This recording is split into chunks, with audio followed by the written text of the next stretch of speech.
attendees are in listen-only mode. Hello everyone, and welcome to the May webinar for the RELO Andes webinars. For those of you unfamiliar with the RELO office, it is the Regional English Language Office. We are located inside of the United States Embassy in Lima, Peru. The RELO office is headed by Micah Risher and Marcela Raffo, and they have all things to do with English language education throughout South America. My name is Maggie Steingraber. I am an English language fellow who is also located here in Lima, Peru. If you have any questions or comments about the webinar, feel free to contact me. I am available through the registration link that you received with the webinar. If you reply to that, it will go to me. So, as this is a webinar for English teachers, we try to make it as engaging and as involving for all of you as we possibly can. So there's a couple of tools that I just want to preview very quickly because we want your participation in this as much as possible. So we'll go through them now just so you are aware of what they are. The first thing that you'll notice is you will see this on your screen. This tab is your control panel for the webinar. So you are muted and you will remain muted for the duration of the webinar. We cannot see you, we cannot hear you. If this box bothers you, you can either expand it or collapse it using this orange arrow here. There's a couple tools. We may ask you to participate throughout. We'll go through what some of those are now. The first is the chat box. So as you see here, enter a question for staff. If you have any questions or any problems throughout the webinar, please feel free to type it in to the chat box there. If you're having a technical problem, type it in and we will fix it or try to help you with it. If you have a question about the content, about the webinar, feel free to type the question in. Just so you know, we will hold questions until the end, but you are free to ask the question at any point throughout the webinar. And at the end, once the presentation is over, we will go back and answer the questions. So just to make sure that everyone has located their chat box and their question box, go ahead and type your name and where you're from and just send a quick message of hi so that we know that you know where it is. I see Sylvie Michelle has it, says hello. Michelle, excuse me. All right, anyone else? If you would just type your message into the chat box. We have Natalia from Chile, hello. Aubrey in Bolivia, Rosa in Pisco, Peru, Patricia in Lima, Victor Hugo, hello in Bolivia, Jorge Chavez and Luz, coming from Peru. All right, excellent. Perfect, so it looks like a lot of you have found the box. Again, if you have any technical problems, please feel free to type them in. We'll try to help you out. If you have any questions with content, type them in at any time and we will answer them at the end of the webinar.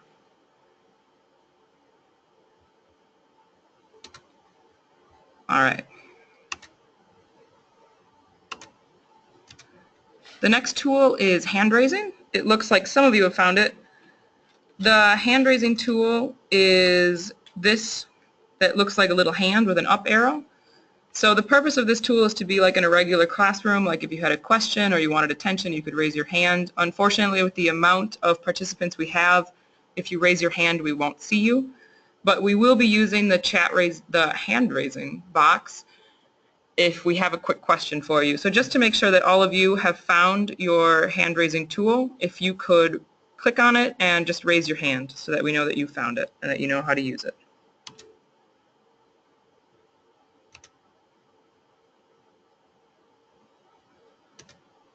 All right, looks like a lot of you have found it.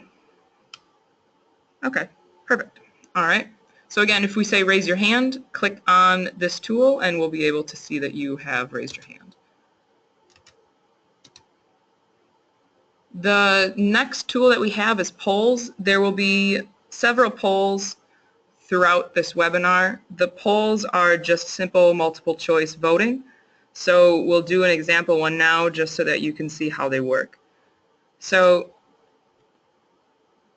with the topic of this webinar being motivation, I just want to know what your motivation is for participating in the webinar, and you can click as many boxes as apply to you. So why are you taking this webinar? Is it because you love webinars? It doesn't matter what the topic is. You want to improve your English. You want to improve your teaching.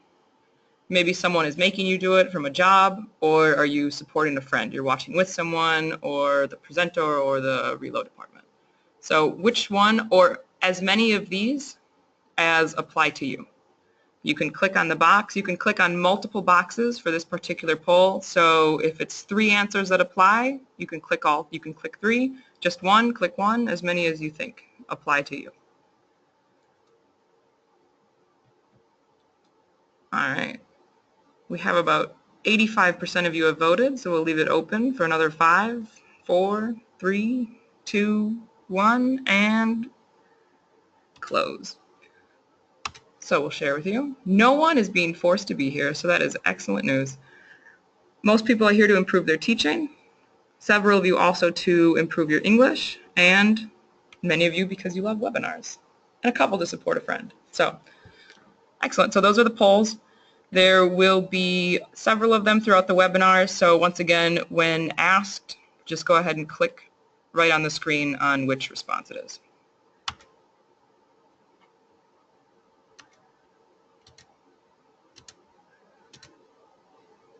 The next tool is handouts.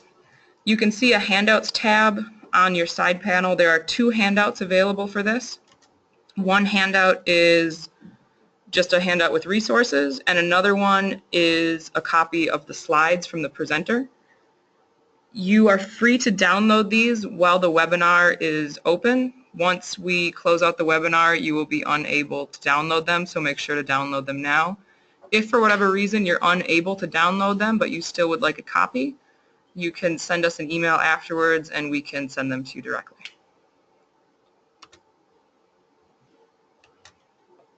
And the next is a survey. At the very end of the webinar, there will be a very quick survey. It's only 2 questions. We want to know more about who you are and why you're joining us. So it's just a quick question so that we can know where you're joining us from and how many people are with you. A lot of people like to watch webinars and viewing parties, so it helps to give us a better idea of how the webinars are being used. All right, so today's presenter is Heather Van Fleet.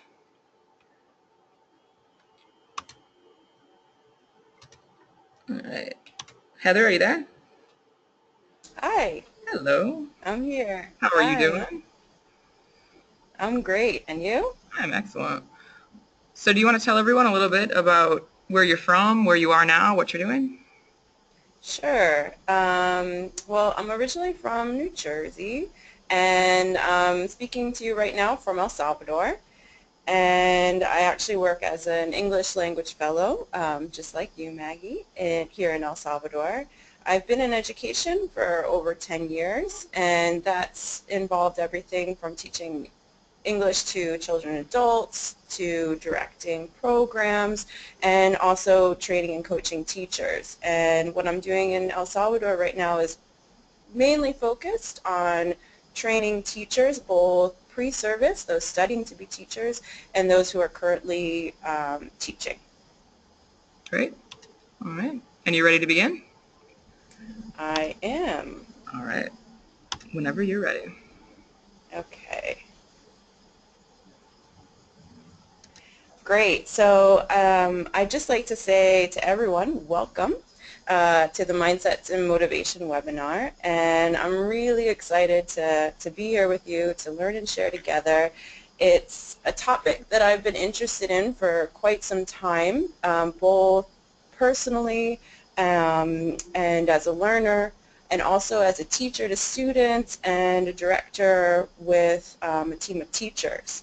And this is because mindsets is a really complex, motivation is a really complex topic. And I find it really interesting about how it contributes to our success and what we want to achieve in the future, and that's why we've got a little superhero guy there, because that's kind of what motivation is all about. And so today I plan on sharing some things with you that I've learned about the topic, and you'll have a chance to reflect on yourself and your students, and hopefully you'll find it useful and maybe even hopefully learn something new. So before we begin, I'd like to do a quick poll. So Maggie, if you could launch the poll, and this poll is asking about your experience and your knowledge with mindset research. There is no right answer here, so I just want you to look and see, do you have any do you have no previous knowledge about mindset research, some knowledge about mindset research, or a lot of knowledge about mindset research? And this is just to give us an idea of who's out there, what's in the audience, and so just select the option that applies to you. Lots of people are voting. We're almost at 70%. That's great. Maybe about 5 more seconds to cast your vote. 2 and 1. So why don't we have a look at these results? So it's mixed here, but a lot of you guys have some knowledge about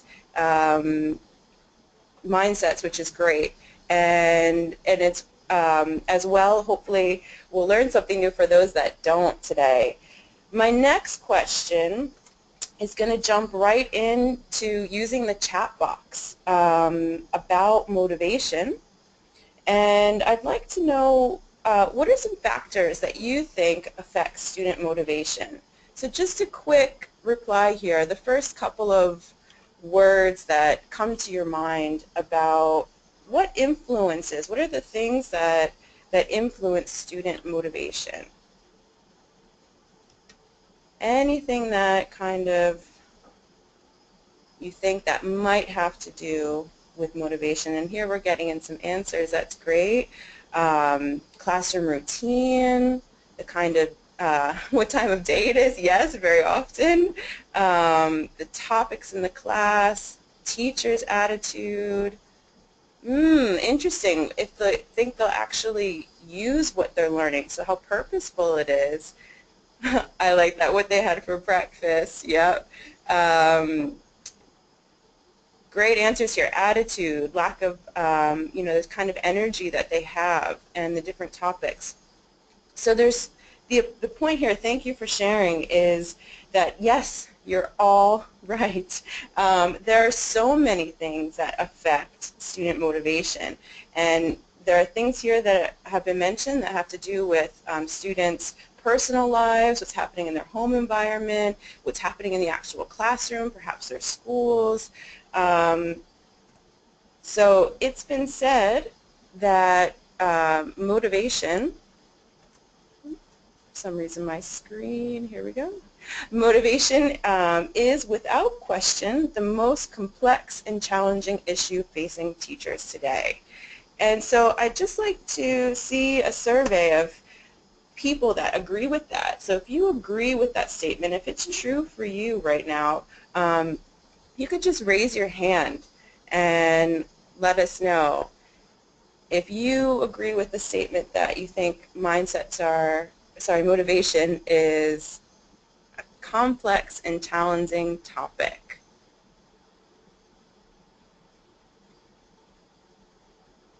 And let's see. Hands raised, about 30% of you, almost 40% now, agreeing with the statement. It's interesting that it was said almost a decade ago. Over a decade ago. And I still find it true for myself. And so it's such a complicated topic that what I plan to do here today is just kind of unpack this a little bit with you, an introduction to some recent research in psychology, kind of see what's going on recently in the field. We won't have a chance to look at everything, but just one element that might be affecting student motivation. And research shows that now that it actually has something to do with student mindsets.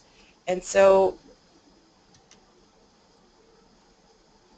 what is a mindset? A mindset is a set of beliefs or a way of thinking that determines one's behavior, outlook, and attitude. So it's affecting, the way that you're thinking is affecting what you do and what your perspective is, your mental attitude. And so before we look into more detail about mindsets, we're going to do another poll, making you guys work really hard today.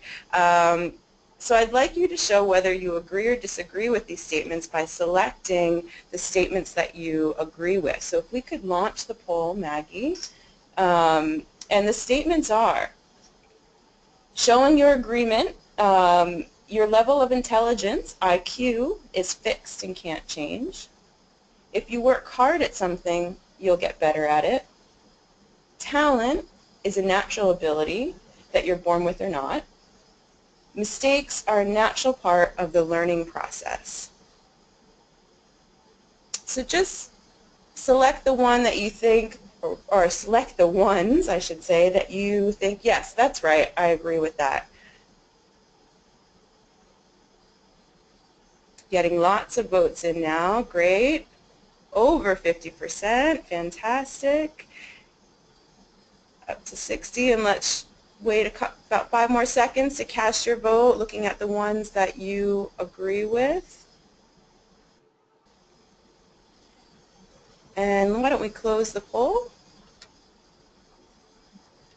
So that's fantastic here, that you guys have all shared your opinion, and it's really interesting for us to see kind of where the audience is at. And a lot of us are in an agreement with statements 2 and 4. And then some of us are also agreeing with the third statement, and just a few of us with the first.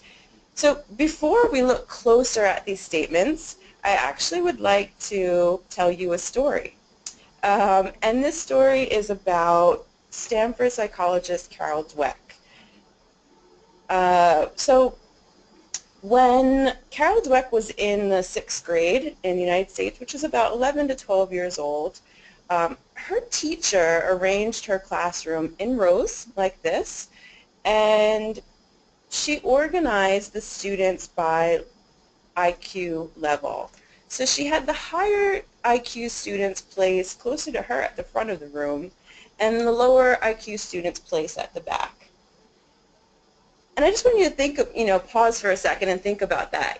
As a student, how would you feel in that classroom?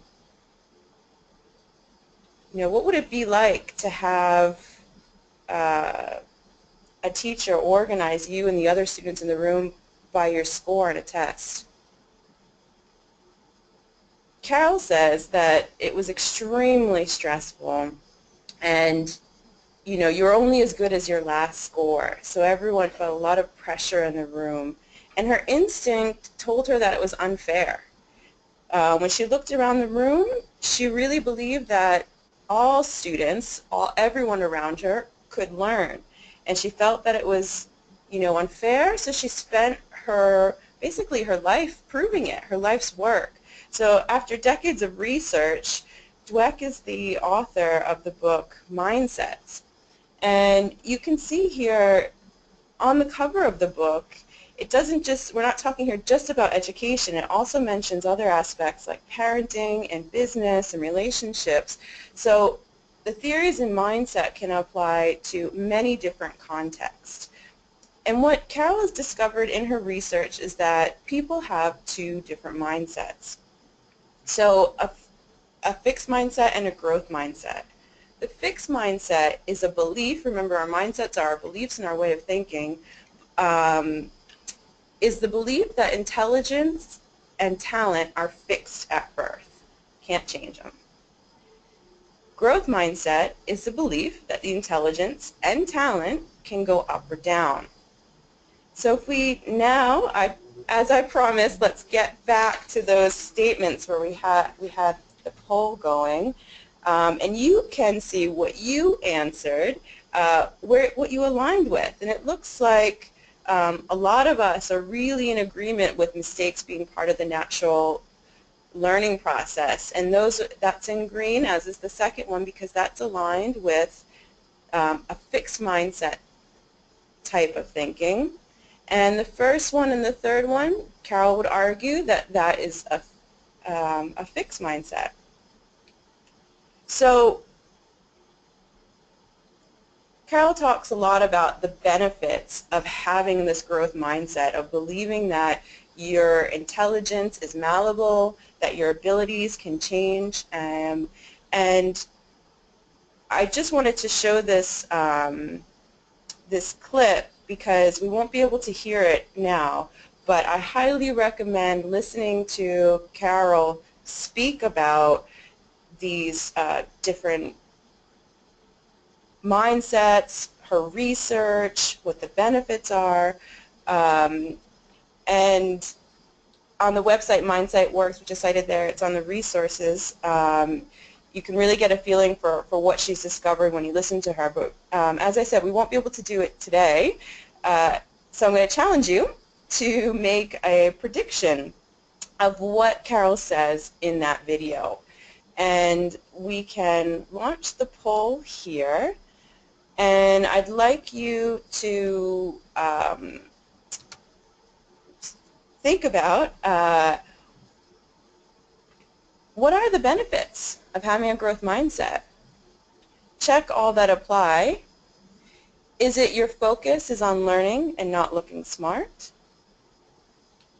Do you believe in effort? You see setbacks as a natural part of the learning? Or you avoid challenges and give up easily?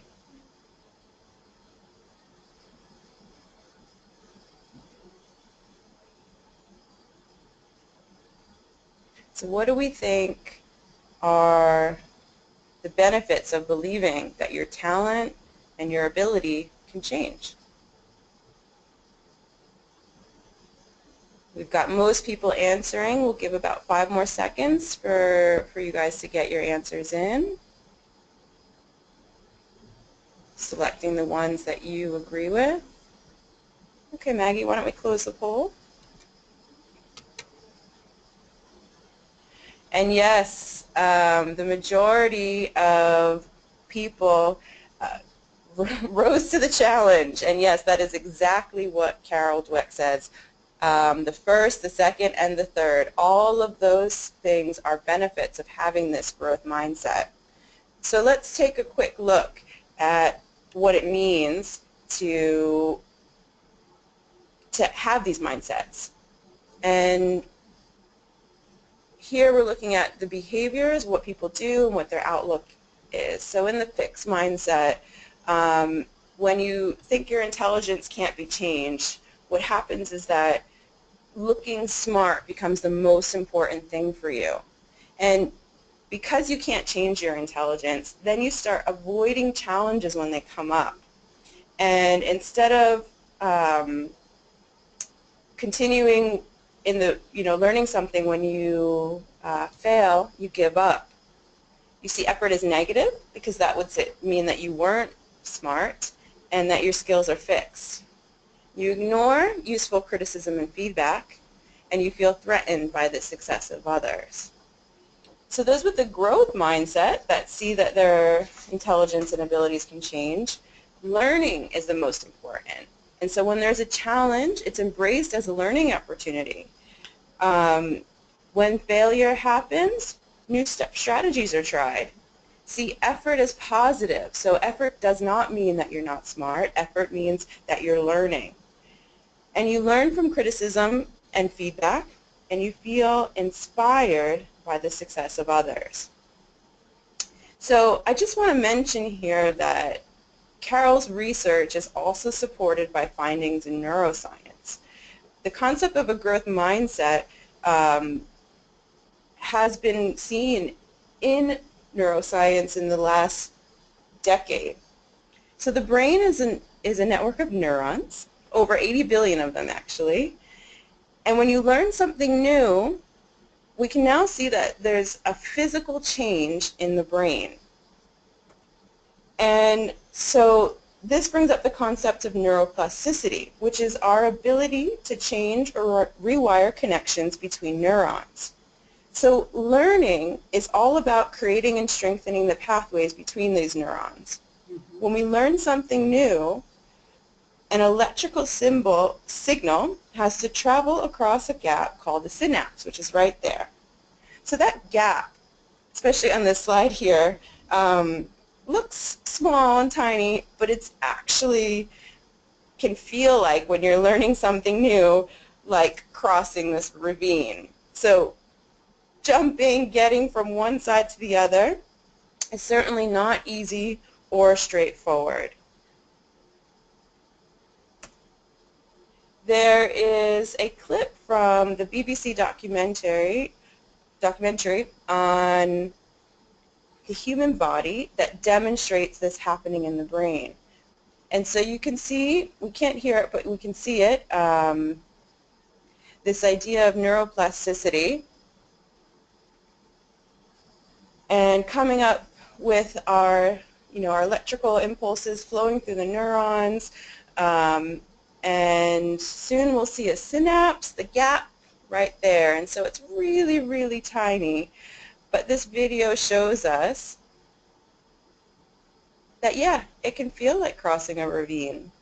And the first time that you learn something is difficult, the most difficult actually. And so this is what the video shows here, making the first attempt to cross this ravine to learn something new.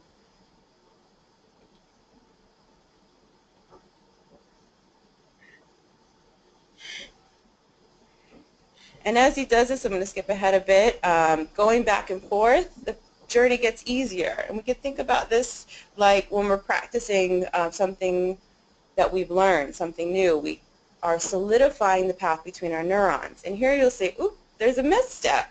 There's a little bit of a mistake possibly there we could think about in the learning process. So of course we're going to have mistakes, but oops, it's how we respond to those mistakes. And here in the clip, when we learn something new, we've got a strong neural path connection, and this here, walking across the bridge, is like becoming a master or fluent in something. You think about learning languages, and when you're finally able to say that, to talk about what you did yesterday with no effort and it's flowing, that's kind of how we learn. But that first attempt is really difficult. And so, like the video says, we will have challenges, we will make mistakes, we'll misstep like he did on the bridge. And what Dweck's research has showed is that depending on our mindset, it affects how we respond to these challenges. So in a fixed mindset, because you think your intelligence is fixed, when you are encountering a challenge, when something is difficult, she found that students put in less effort. And because effort, as we learned, the fixed mindset way of thinking is negative. And of course, this less effort then results in lower achievement. And this lower achievement then confirms that way of thinking of a fixed mindset, that your intelligence can't change, that you have no control over the situation. And you can see how it's kind of a self-perpetuating cycle. The more your beliefs are confirmed, the less effort you put in, and again resulting in lower achievement. Where we have students with a growth mindset, who when they encounter challenges, they start putting in more effort, and then higher achievement. Again, confirming that they can change, their intelligence, their abilities can grow, putting in more effort, higher achievement. Again, a cycle. And so how this can work in schools is demonstrated in this graphic right here. You can see there are two students, one with a fixed mindset and one with a growth mindset. And in Carol's research, it's really interesting to see what the students have actually said. So after difficult trials, students with a fixed mindset have said things like, I would cheat on the next test. Isn't that interesting? For me, I find it really interesting as a teacher. I'm always thinking, why do students cheat? And it can have something to do with their mindset, or they start to believe that, I'm a total failure, I can't do it. They say things like, I would spend less time on this subject. Whereas students with a growth mindset after failure say things like, I would work harder in this class. And you can see it's demonstrated there, and the link between this mindset of how you believe, what you believe about your abilities affects your achievement. So here we've got, I'm sure most of us know, MJ, Michael Jordan. Many people would say that he's one of the best players in basketball ever. Why don't we do a quick hands up for those of you that agree. I'm not saying he's the best player, but maybe he's one of the best players. See if we can get some hands up and see how many people agree with that statement. Yeah, let's wait for a couple more people. What do you think? One of the best players? We're going up there. Okay. About 30% of us think that he's one of the best players. I think most people, generalizing here, can say that he was at least a successful player in the game of basketball. And we often think of these successful players as it's their talent and they're born with it, and of course he was successful. He was born that way. But he says, I've missed more than 9,000 shots in my career. I've lost almost 300 games. 26 times I've been trusted to take the game-winning shot and missed. I've failed over and over and over again in my life, and that is why I succeed. So Michael Jordan here is representing a growth mindset. And, at this point, a lot of you must be thinking, or might be thinking, like, well, of course I have a growth mindset. Of course I want to have a growth mindset. I don't have a fixed mindset. Yeah, growth mindset, that's me. But the research shows that we are actually a mix, and it's very particular to ourselves, our personal lives, of where we have our fixed and our growth mindsets. And so I'm going to ask you guys to share, but first I'm going to share mine. For example, I have a growth mindset about using technology in class. It's not that I know everything about technology, but when I see a new kind of lesson activity or some new idea, I take on the challenge of trying it out. And so it's something that, I see myself doing. Now I'm going to get a little vulnerable here. We've got a fixed mindset, which for me is writing a blog about teaching. And it's something that I have attempted once, and I gave up. And I really heard myself say, I can't do this. Who's going to want to read this? And so that's a fixed mindset for me. Growth mindset, reading in Spanish. Not saying that it's always been easy. I started with children's books, worked up to teenagers, reading adult books, can't understand them all. But I'm constantly changing my strategies of how to improve this ability, and I believe that I can. And with the writing the blog, I know in my mind that ability can grow, yet I still hear that self-judgment, critical voice there. Again, cooking. It's not as extreme as my writing about a blog. You can see it's a little bit further down the line. And it's a fixed mindset that I recognize about myself, but I'm in the process of trying to change. And so I don't avoid doing it, but sometimes I give up when I find difficulties in it and get frustrated.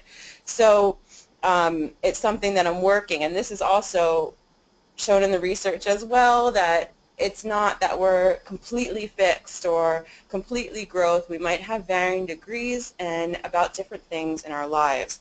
So now my question is to you. Where in your life and school do you have a fixed mindset we're going to start with?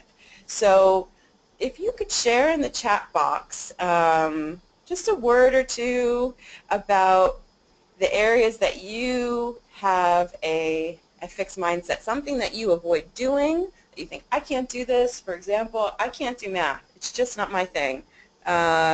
Or you give up easily. Maybe some people can kind of share some of the places that they have their fixed mindset. So fixed mindset, looking at people with exercise, creating games to play, I'm thinking about, yeah, in your classroom. Sharing some things that you feel like, I can't do this. Ooh, learning to speak Spanish. We've got, yeah, I've had that before. Riding a bike, isn't that interesting?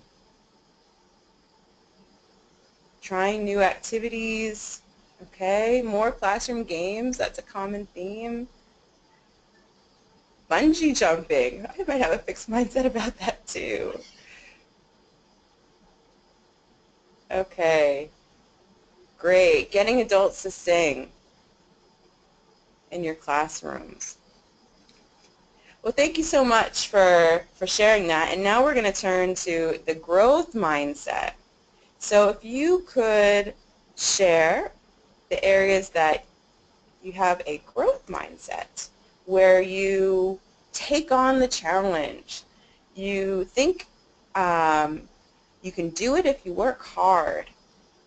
You try new strategies when you encounter difficulties. So if you guys could share your growth mindsets. We have someone else, yeah, using technology in teaching.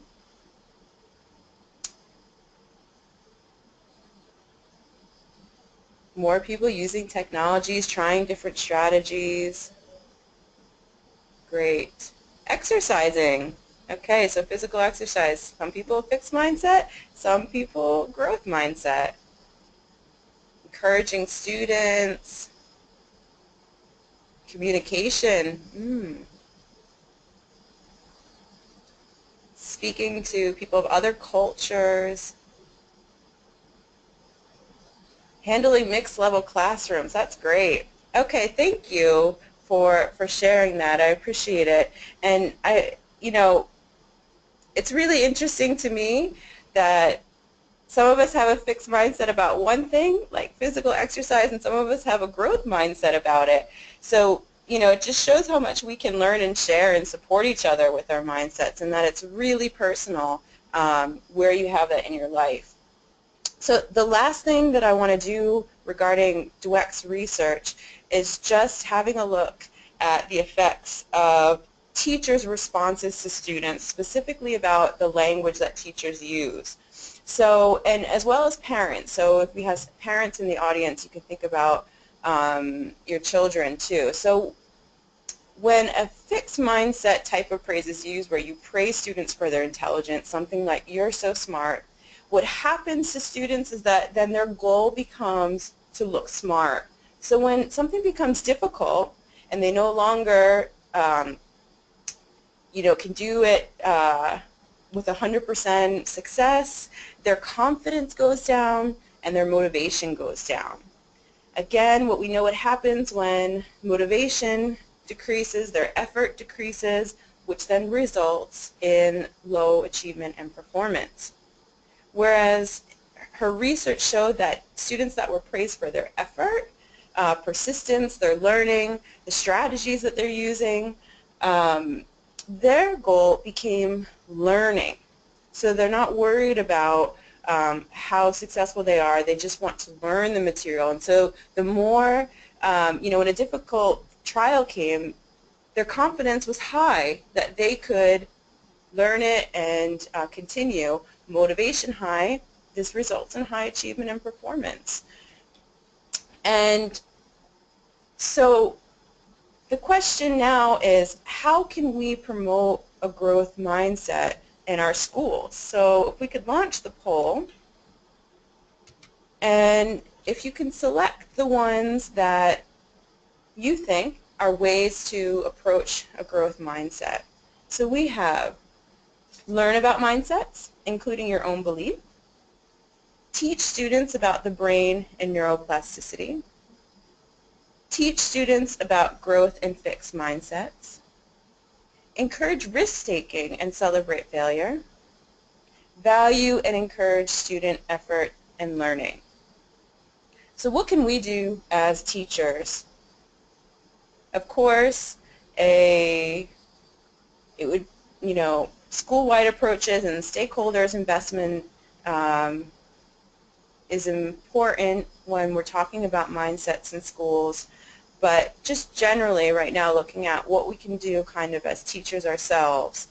And I see over 50% of people have voted, and if you could just select the ones that you think are things that you could do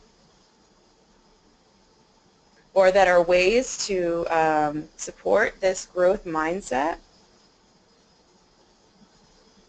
Okay, we've got lots of participation here already.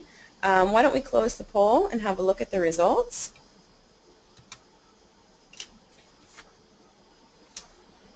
So you're all right. Every single one of you gave the right answer because it's all of them. And all of these are ways that we can encourage students and support them for having a growth mindset in their lives.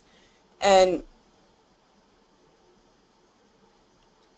one is not necessarily better than the other.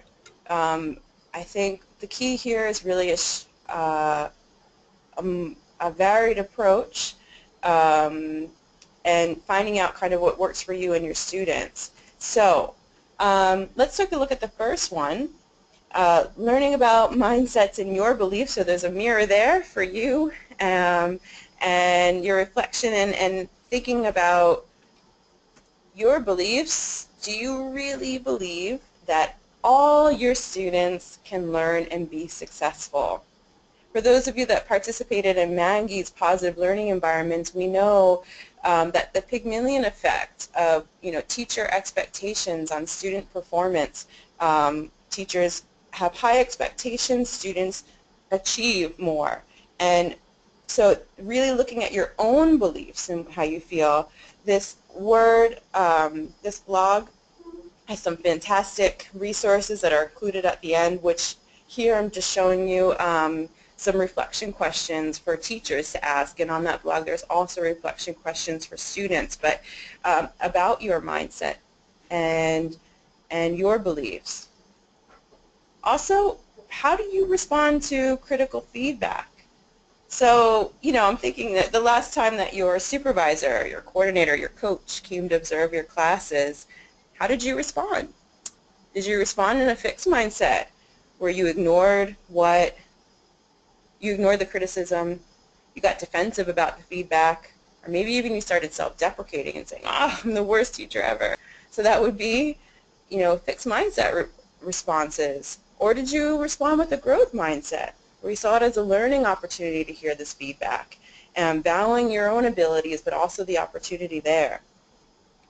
So just teachers taking this first step can really help support growth mindsets in schools. And teaching students about the brain. The idea here is that the brain is elastic, like these rubber bands. We can change it, we can stretch it, we can grow it, and some of us are given smaller rubber bands, harder to stretch than others. Some of us are given the bigger rubber bands, but we can change our brains. And teaching students about that idea empowers them to understand that really they can take control over their learning process. As Doyle says, the one who does the work does the learning, and I love the image right there of the brain with the weights, because the brain is like a muscle and we need to work it in order to change it. And so getting students to do the heavy lifting in our classes, having learner-centered classes where students are doing the work would support this idea for students that you do need to work to learn, grow, stretch, change your brain. Teach students about mindsets. Research has repeatedly shown that students who learn the growth mindset demonstrate both higher motivation and achievement in school. And this kind of just knowing about it, the self-awareness, leads to students' ability to respond differently. They say that words create worlds. Well, your words show your mindset. So if students speaking in the fixed mindset voice, this is too hard, I give up, I made a mistake. We need to teach them to respond with their growth mindset voices. Like, I'll use some strategies, and mistakes help me improve, and I'm going to train my brain. So your words change your mindset. Mm-hmm. And also celebrating when students take risks and when there is failure. And why? Because failure leads to learning. The learning opportunities that we have that are provided by failure really help us achieve our dreams. And you may recognize Thomas Edison here. He invented a number of things, and you may know this, that he invented a storage battery. And Thomas Edison had made a little over 9,000 attempts to create this new battery when he was interviewed by a reporter. And the reporter, without actually creating the battery, and the reporter said something to him like, "Isn't it a shame, with all the work you have done, you haven't been able to get any results?" To which Edison replied, "I have gotten a lot of results. I know several thousand things that won't work." And that kind of spirited response of seeing failure as a way to learn and improve did help Edison achieve his dreams, and he did go on to create the battery. So students' words matter, and so do teachers. We talked about this, but really seeing what you're encouraging in the classroom, encouraging students to use different strategies, talking about the effort, being their brain learning. I just saw this example yesterday, and I wanted to share with you. I just read an article, and it's a wonderful example of teachers valuing and encouraging students' effort in learning. The teachers left individual notes for all of their students in class, and this note says, "Learning is your superpower. Remember, never stop trying and never stop growing your brain." And I love this message because you can really get an insight to what it's like to be in that classroom, and how students are encouraged to work and the type of mindset that is supported. And we know that you can change your mindset. So I'm going to finish the presentation with the power of yet, which Dweck talks about, this small little word that can really help us move from one to the other. So when you listen for your fixed mindset voice, and when you hear yourself saying, "Oh, this is too hard, I can't do this," she says instead we need to say, "I will keep on trying, I can't do this yet." And what that really does is help us thrive and achieve what we want for our desired goals. So that's where I'll finish the presentation. Thank you very much for your time. These are the references that I've used in the presentation, and I'd just like to draw your attention to a resource page here for teachers that can be individually printed out from this. And just looking at, some of you in the beginning said that you didn't have any experience with mindsets research at all, so I highly encourage you to check out mindsetkit.org, the first one there. There's lots of resources to learn about mindsets and also teach students about mindsets, including about the brain and what's happening in it. We also have the Mindset Works, which featured the video that I showed of Carol Dweck. Again, I highly encourage you to search online for Dweck's talking about her research. It's quite interesting. The professional learning packs by EL Education are fantastic, and they're geared towards educators to learn about this. So I've included one about the growth mindset, and there's also one about the science of change. So if you're interested in motivation, they have resources like and talking about people who have done research like Daniel Pink, and so you can learn more information about it. There are some different articles here that I've listed, again, just to kind of like, it's the tip of the iceberg. There's so many things online about growth mindsets, but here are some of the things I recommend. Edward Briseño is very famous for giving a TED Talk, TEDx talk.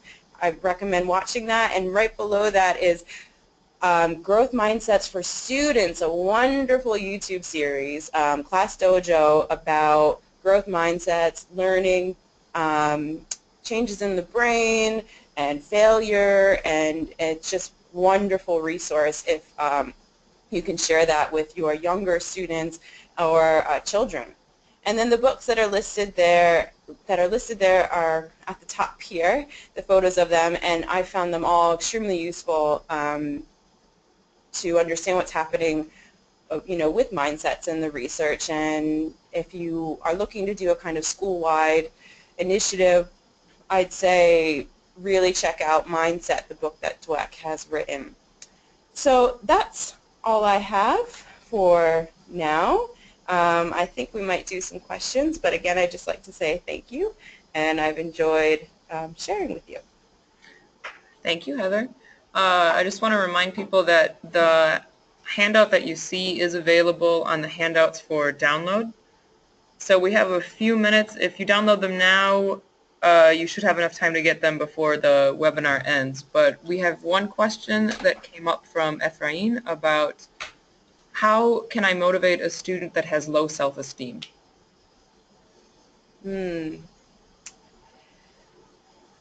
Well, I think when we start looking at student strengths, there's a lot of research done on character strengths, and we all have these character strengths, things like optimism and persistence.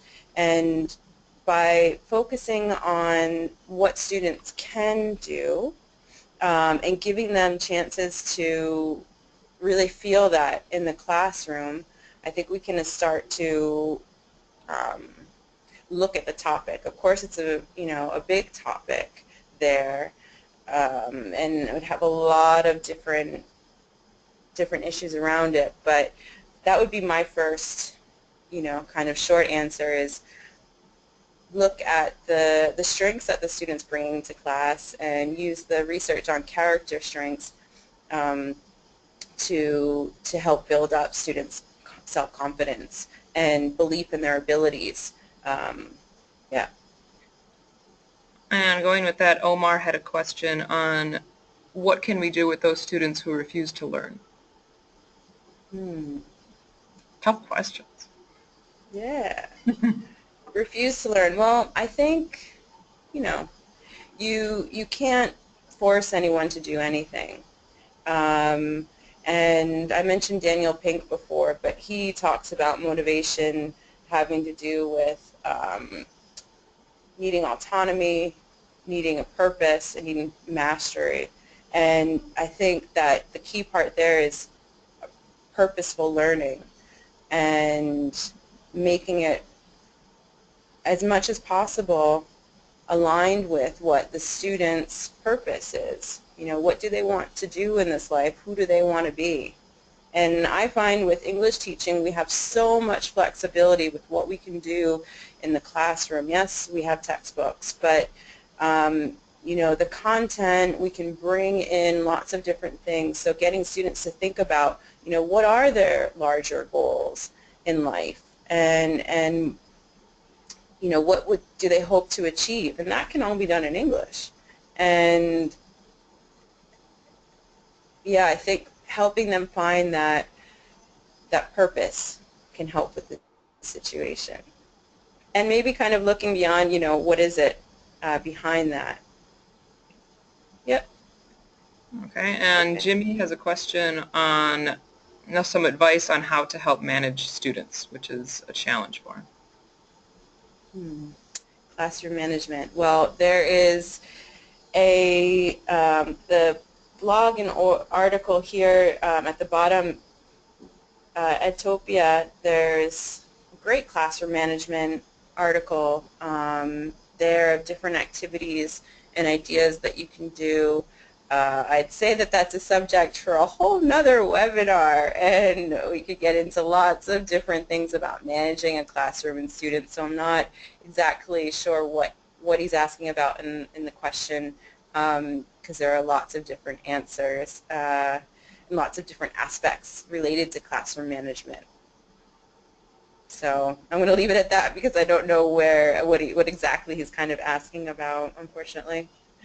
All right, and then we have another one from Jonathan, and this one is about dealing with colleagues and some advice that you would have on dealing with colleagues who aren't open to new information about helping students.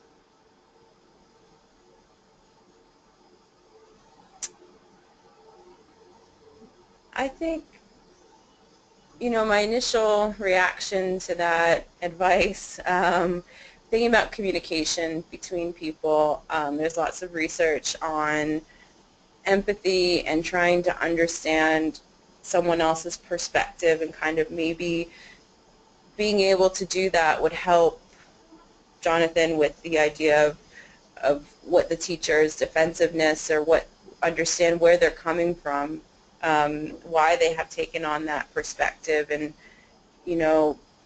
giving that teacher, whoever they're having the issue with, the kind of their attention, and listen to them and listen to their opinions, and really just try to understand their perspective.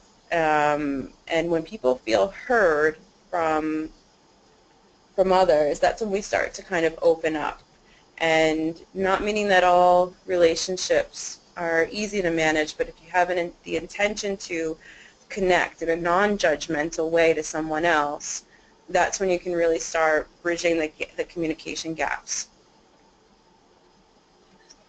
And Patrick had, this isn't a question so much as a comment, of some advice on starting small and challenging people to learn as much as they can about a topic and helping them with strategies that could guide their learning and how to apply those strategies. Another topic that has gotten a couple questions from, looks like Jim and Nilser both said the same thing, about some advice that you could give on what to do for students who are shy or afraid, or maybe don't have the exposure to, or the opportunities to speak or to practice. Yeah, so maybe this idea of shyness is coming from the fear, as you're saying there, and of course a lot of us have that fear about making mistakes, and and as we all know as language teachers, you have to make mistakes in language learning in order to improve your skills. It's part of the process. So as much as we can encourage that in our classrooms, both by sharing our experiences as teachers, our own kind of learning moments, and getting students to recognize that failure is part of the process, and kind of valuing that. There's so many different ways that teachers are doing this in their classrooms. And everything from, a couple examples come to my mind. Leah Alkla on the teaching channel has an activity called My Favorite No, which she goes through with about students' answers to math questions, and shows them the value of making a mistake and what it shows, what it teaches you. And A. Giuliani, who's does a lot of design thinking in his classrooms, has a bulletin board of epic failures that him and the students have made, of really seeing what they've learned from that.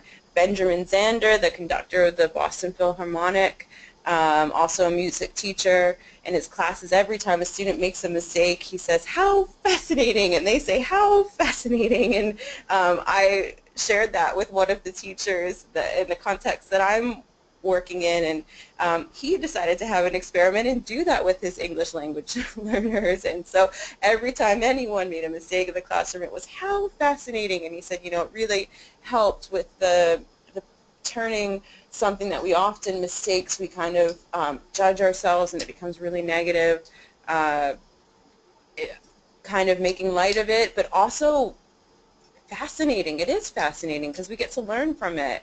And with speaking as well, what else comes to mind is scaffolding activities and really setting students up for success. So thinking about the different learners that you have in your classroom and how can you help them get to the next step. And there's so many different ways of scaffolding in the classroom, and everything from ways to help students understand what's coming in, the input to, and that can be when teachers do things like gesturing and showing pictures, and how they organize the information using graphic organizers is a fantastic way to scaffold, and also helping them produce. Sometimes we ask students to speak in front of the class. I hate speaking in front of the class.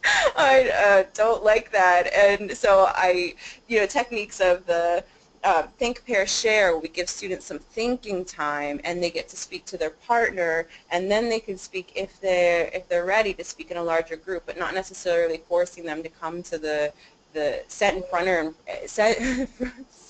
front and center in front of the students and speak right away. So giving them multiple opportunities to speak in different ways, I think can help them and try to support them with those scaffolds. And there's lots of information online about scaffolding learning.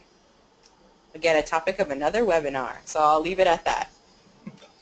You're giving lots of webinar ideas. All right, yes. the very last question that I think we'll have time for is from Maria Teresa, and it's about, she says, "I had a great student who decreased his performance because girls preferred bad boys and considered studious people nerds. How can I convince him to do the opposite?" So I guess that's having to do with peer pressure. Yeah. I think working on students' social and emotional skills and how how they relate to each other and the types of relationships that help us or don't could be a way to start. But I think that's, if he's found his purpose in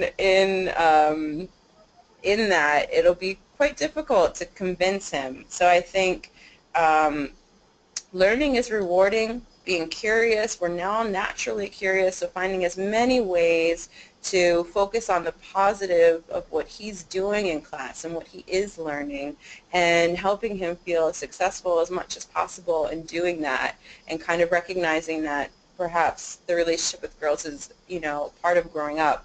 And I don't think you'll be able to change that, but really encouraging the effort that he is making and recognizing when there are learning achievements might be one way to address that. Okay. I think that's about all we have time for. So thank you so much, Heather, for all the information. It was very fascinating. Thank you. I really enjoyed it, and like I said, I hope you found it interesting and something useful, something new, and I hope everyone has a great day. Thanks for your attention. Thank you. So we will be back next month with another webinar. The presenter will be Erica Weber. She is another English language fellow joining us from La Paz, Mexico. The topic will be using foldable books in the English language classroom. So join us for that, and if you have some extra paper on hand, she has asked that you also bring that along. And the date that will be for June, so that is the June webinar, not April. Excuse the typo there. So the date will be Tuesday, June 28th, and that is from 3 to 4 p.m. Peru time. And once again, if you have any comments or questions, you can contact us. You can find RELO Andes on Facebook, Twitter, also email at reloandes@state.gov. All of the webinars are recorded, so if you want to watch anything again, go back and check information or share with a colleague or friend, you can find the link on YouTube. Again, just look up RELO Andes and you'll be able to find it. So thank you everyone for joining us. We will be back again next month. Thank you all, and we'll see you again.